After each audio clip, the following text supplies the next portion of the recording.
CheapeOne, I'm Hugo. And I'm Jake. And welcome to the Bible study on Hugo and Jake. What were you going to say? Sounded like you hiccuped there. I don't know. Mooby! He's doing his He's best. a big problem. He is a big problem. Well, so's Kevin Smith. It's alright. He'll probably go away for a while, like Kevin Smith often does. No. So today we're going to be continuing our reading of the New Testament from a non-religious perspective. And today we're going to be doing the story of Jesus tempted in the wilderness. Jesus tempted in the wilderness is a pretty famous story. They build it up quite a bit in Bible studies all across the land. I've heard a lot about this story. Yeah. And in reading this, we were actually both surprised at the brevity of the lack of overall content here. So today we're going to start in Mark, chapter 1, verse 12.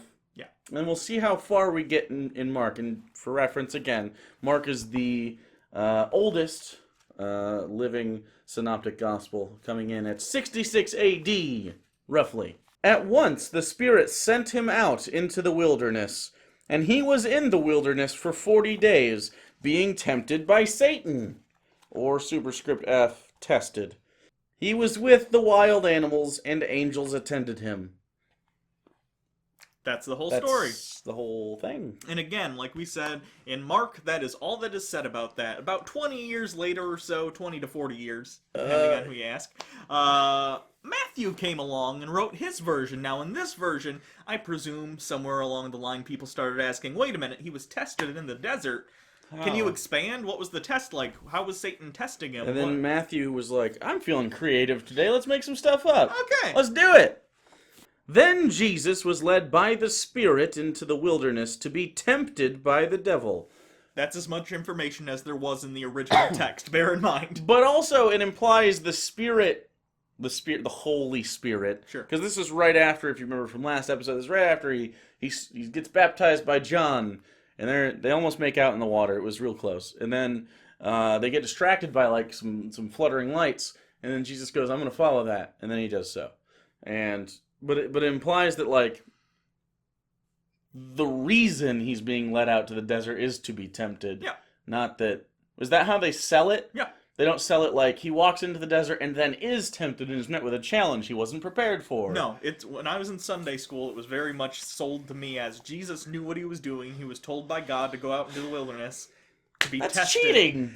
I'm just telling you what I was told. That's cheating. Because I've seen media depictions Okay. of this story. Sure. Where he doesn't know. I'd imagine different denominations and different churches have different interpretations because it is fairly vague and different in the different accounts, so... Yeah, when I was growing up, they didn't talk about it because I wasn't raised religious, and so I just played video games. After fasting 40 days and 40 nights, he was hungry. What a mystery. The tempter came to him and said, If you are the Son of God, tell these stones to become bread. He reveals some stones. The tempter, not Satan anymore? It's Satan. It's always depicted as Satan, or Satan Obama if you're the History Channel. That was just a cast that looked a lot like him, okay? That guy in real life looks a lot like Obama. Did they get him for that specific reason? Yes. Probably. Fucking History Channel. What a joke. Jesus answered, It is written, Men shall not live on bread alone, but on every word that comes from the mouth of God. Then the devil took him to the holy city, and had him stand on the highest point of the temple. If you are the Son of God, he said, throw yourself down, for it is written, He will command His angels concerning you, and they will lift you up in their hands, so that you will not strike your foot against a stone. And that's in Psalm 91, 11, and 12. So apparently, Satan also read the books. I guess so. He's caught up. He knows if Jesus jumps off this, angels are going to be like, no, you got to get nailed to a piece of wood, homie. You can't, no suicide for you. At least not this kind, I guess. Yeah. No, suicide by cop is fine. Yeah. It's because they don't have guns. Doesn't mean it wasn't that. Yeah. Suicide by cross. Whatever. Jesus answered him, It is also written, Do not put the Lord your God to the test. So, that's his trump card. He wins that exchange, right? Sure. Now he wins with his sick burns. Yeah. You think Yo Mama jokes came into play? I don't think so, since neither of them technically... I guess Jesus has Jesus kind has of a mom. has a corporeal mother. I don't think Satan does, though. I think he was Well- just like a being that God created. Boop. He was Well- an angel. He has a stepmom. Who's his stepmom? God's girlfriend. Donna? So his stepmom is I don't think that's part of Donna. biblical canon yet. I'm We pretty haven't gotten sure in contact with the Vatican about it. we should really be like given sainthood. Imagine that. Eh, Do you think they do it as like a joke? I don't want people molesting kids in buildings named after me for the next 300 But then we'll be on the years. inside and we can corrupt them with the part of us that doesn't want to fuck children. Nah. We can spread our disease of being not a pedophile back into the pool of... That's how it works, right? I don't think that's how that works. Their default seems to be, let's bang kids. Yeah.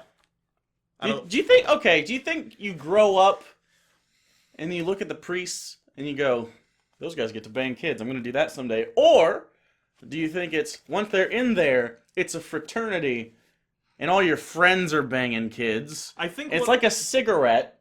Someone hands you a cigarette. Now you're addicted to the nicotine. You're addicted to boy ass. And you get after it. I think what happens is probably those people tend to realize at some point in their lives, oh shit, I'm attracted to children. This is fucked up. I better take a vocation in which I am not allowed to have any sort of intercourse. Priest. Priests don't ever have intercourse. I'll be a priest. And then it turns out in that situation, I'm talking a long time ago, way before, like, culturally it was known priests were fucking kids. They realize, oh, I'm in a position of power over children. Whoops. And it just kind of happened. Whoops. Yeah.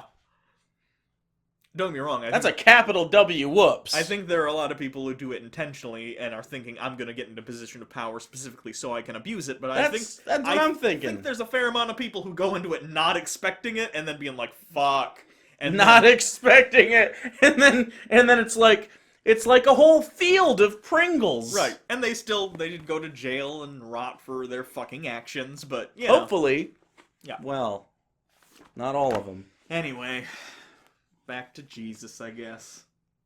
Again, the devil took him to a very high mountain and showed him all the kingdoms of the world and their So do they teleport or does he like Sherpa Jesus? He either Sherpas him or he teleports him. I'm going to say teleports him for brevity's sake, assuming they didn't It just takes 40 days. Also, he literally says he takes him to this high mountain and he shows him all the kingdoms of the world. Yeah, which is impossible. Impossible. You This can't is do that. one of the things. That... All the kingdoms of the world are too far apart. The world is a globe, so no matter how high up you see. Well, I will. This is one of the reasons flat Earth has roots. Anyway, I know. This exact I know. Some of them have used this as a fucking justification, which Matthew is stupid. chapter 4, verse 8. Just in case you're arguing a flat earther. Yeah. So, again, basically this part of the story is just sort of, like, it's obvious this entire story is a parable, Yeah. but to some Christians it isn't. It's a parable. To most This Christians. didn't happen. I mean, this did not happen. This is a story they made up about Jesus after his death. Yeah. Regardless of what you think about Jesus other than that. Right. All this I will give you, he said, if you will bow down and worship me. Jesus said to him, away from me, Satan! For it is written, worship the Lord your God and serve him only.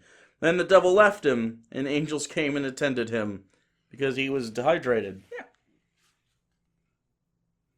So angels, he's got angels on life alert. He's got a little badge. Clicks it. What a shitty job. That's basically like, imagine if your boss had a kid who he brought into the company, but who was a total It's exactly that. And they're like, okay, here's a beeper. My son Jesus. If he ever gets into a lot of trouble, he probably shouldn't use it very often. He'll buzz you, go help him out. But he's like using it like every half an hour for basic shit. Like, how do you collate this? Fuck! This is an office, Jesus! It's this button. You press the button. You show him. And then 30 minutes later, you come back and there's a jam. He's like, but I pressed the button. This is a different problem, Jesus! This isn't collation! This is too real. Jesus went back then because he's bad with printers. So moving forward to Luke, in Luke chapter 4, Jesus is tested in the wilderness. This is in 85-90 as well. This is roughly contemporary to Matthew, as we've been talking about. But this is also, this is, it's very similar. So, we're just going to read it again, because we have to. Jesus, full of the Holy Spirit, now he's full of it. Fill him right up. I'm not going to make any jokes, that's on you now. Left the Jordan and was led by the Spirit into the wilderness. I like this version better, because it still establishes we're in the same scene as from before. Yeah. Yeah, this is good storytelling. By the third time, they were finally like, okay, we got all right, this. We knocked this did out. it. Third draft, all right.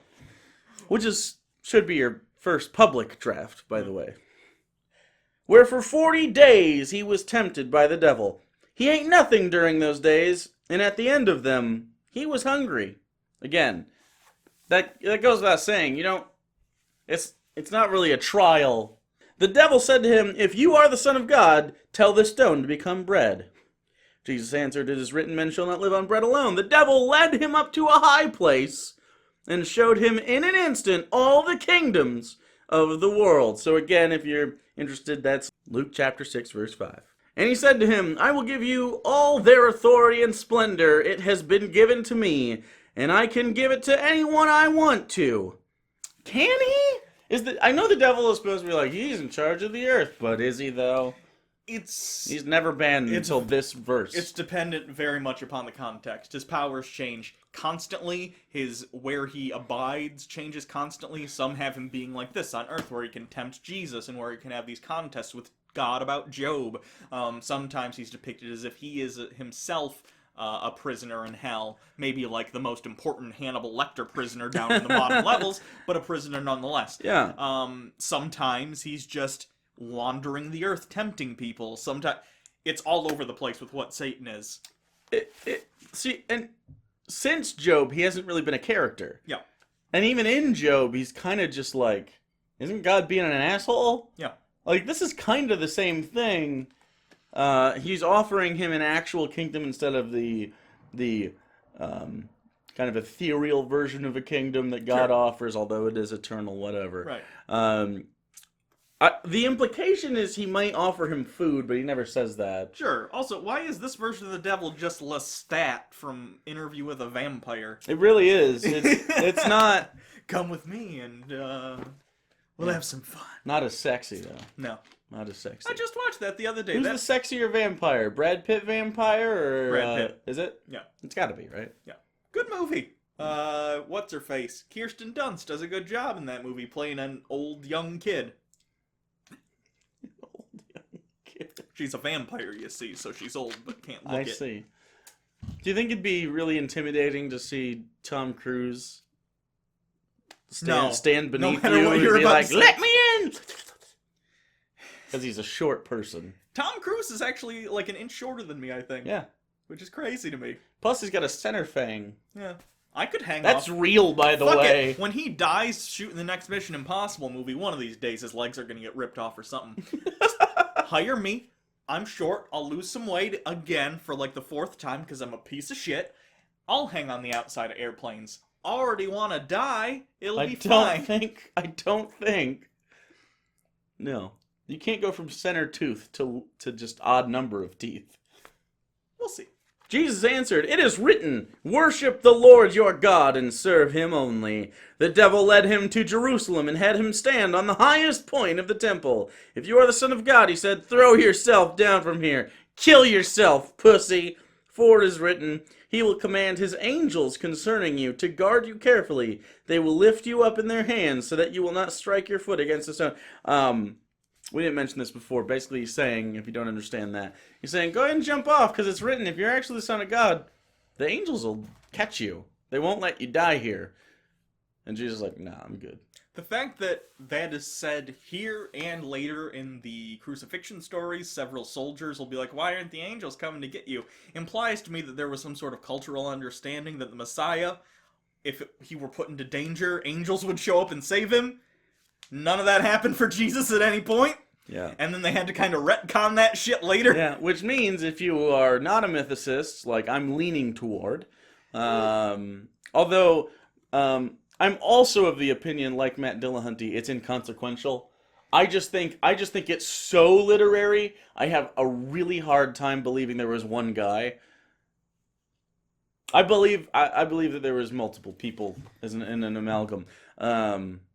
But there's probably one guy there was probably one priest. I think there was many people that informed this story. I think there was a Yeshua who was a preacher who was teaching new ideas relative for the time. Sure. And there was other people too. He may or may not have claimed himself to be the Messiah. Certainly other people were claiming it of him. He probably was crucified, and then maybe some other stories from other people's got globbed off. Specifically, it's because of the time frame. I don't think the main root of the story is an amalgam.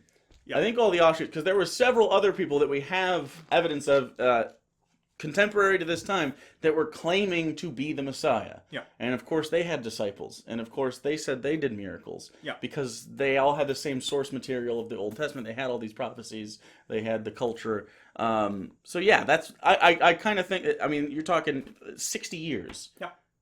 You're a totally different person 60 years after a thing. So it doesn't make sense to me that it's just one person. But regardless, it probably doesn't matter. But it is funny if you think it was just one person from start to finish, that they're like, okay, fucking prove it. And he's like, no, I'm good. He'd be like, I can cure blindness. And he like rubs a guy's eyes that just have too much sleepy stuff on them. At the very least, I hope when that dude was crucified, I hope he was scamming people intentionally and it wasn't a crazy guy thing. You know how many just crazy people were crucified? Probably a lot. Oh yeah. And then we'll finish up. We got two more sentences. You don't have to open your book. Jesus answered, "It is said, do not put the Lord your God to the test. Don't test me, bitch." And then the devil, when the devil had finished all his tempting. Not that tempting. You said food and kingdoms. When the devil had finished all his tempting, he left him until an opportune time. Now he's conniving. Satan. He'll get you. He'll get you good. So that's it for this episode. Yeah. This was shorter than the last one, but a normal-sized episode is per usual. Yeah. The last one was meaty, but this one's good. Thanks, John, for not writing it down. Next time we're going to start getting into Jesus is going to start preaching and doing miracles. It's a miracle. I know. For longtime fans, that was a big moment. I used to say the word wrong a lot. Anyway, so we're going to get into water to wine. I think that's the first one, chronologically. Let me open this back up. We'll just go to Mark. We'll see what Mark has to say. Jesus is going to announce the good news. He'll get his first disciples. He drives out an impure spirit. Okay. I don't know about. Let me see the other ones. Just real quick. I think the water into wine is supposedly chronologically earlier than getting the disciples. I could be wrong. We'll have to check before the next episode. He heals the sick first in Matthew. Is it called the Beatitudes or Beatitudes? I never understood it because I'm not a Christian. Beatitudes. Is it Beatitudes? Are you guessing, or is that what they said? That sounds familiar to me. It's basically his Sermon on the Mountain. Yeah. Beatitudes, yeah. Beatitudes. There's a T. But yeah, he's gonna heal sick. Jesus heals Mary. It might be in Luke. Spirit. Yeah, it kind of jumps around. So we'll probably pick. We'll just go in order of the first probably 3 miracles. It's after that. Jesus rejected. He drives out an impure spirit here too. Yeah. So impure spirit healing Mary, and then. What's John have to say? Just so you guys can kind of get a little preface on what's going on here. He changes water into wine in John. No, that's the one. Yep. And then he clears the temple courts. Okay.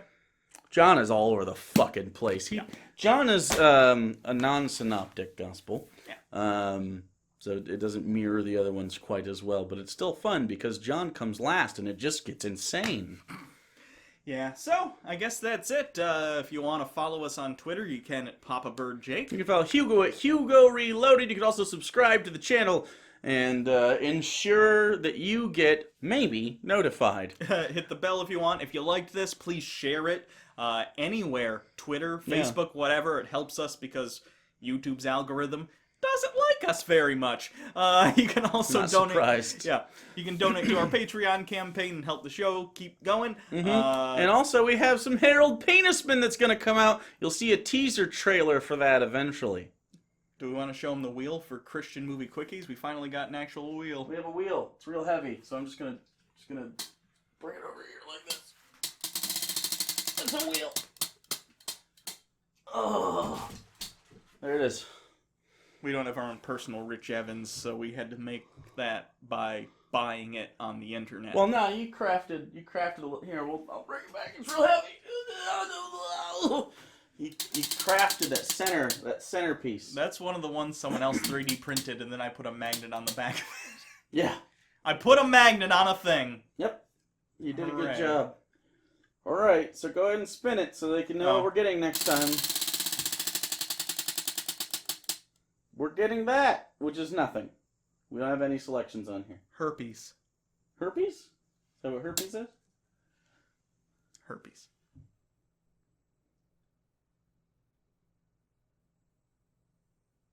I just realized you probably couldn't hear me very well.